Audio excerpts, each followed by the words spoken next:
જંગી નામની મોબાઈલ એપનો ઉપયોગ કરી ગુજરાત, કર્ણાટક, મહારાષ્ટ્ર સહિત અન્ય રાજ્યોમાં ગરફોડ ચોરીના ગુનાઓને અંજામ આપતી આંતરરાજ્ય ગરફોડ ચોરી ગેંગના બે રીઢા આરોપીઓને પકડી પાડતી સુરત શહેર crime branch police commissioner Surat શહેર દ્વારા શહેર વિસ્તારમાં બનતા મિલકત સંબંધી ગુનાઓ અટકાવવા તેમજ બનેલ ગુનાઓ શોધી કાઢવા સારું સૂચના આપવામાં આવેલ હોય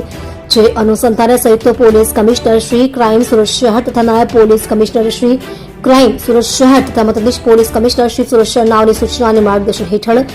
police inspector Shri crime branch Surat શહેર નાઓની રાહબરી હેઠળ સુરત શહેર ક્રાઇમ બ્રાન્ચની અલગ અલગ ટીમો વર્કઆઉટમાં હતી.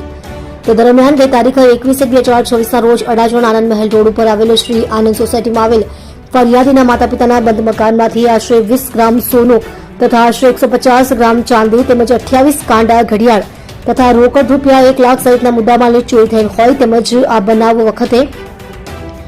અડાજણ ન્યૂ રાંદેર રોડ પર આવેલ જશવંતી નગર ખાતે ફરિયાદી બહાર ગયેલ હોય અને મકાન બંધ હોય તે મકાનમાંથી ભગવાનની અલગ અલગ 3 મૂર્તિ આશરે 450 ગ્રામની તેમજ રોકડ રૂપિયા 3000 અને સીસીટીવી કેમેરાનું ડીવીઆરની ગરફોડ ચોરી થયેલ હોય આ બનાવ બાબતે ગુનો દાખલ કરવામાં આવેલ છે.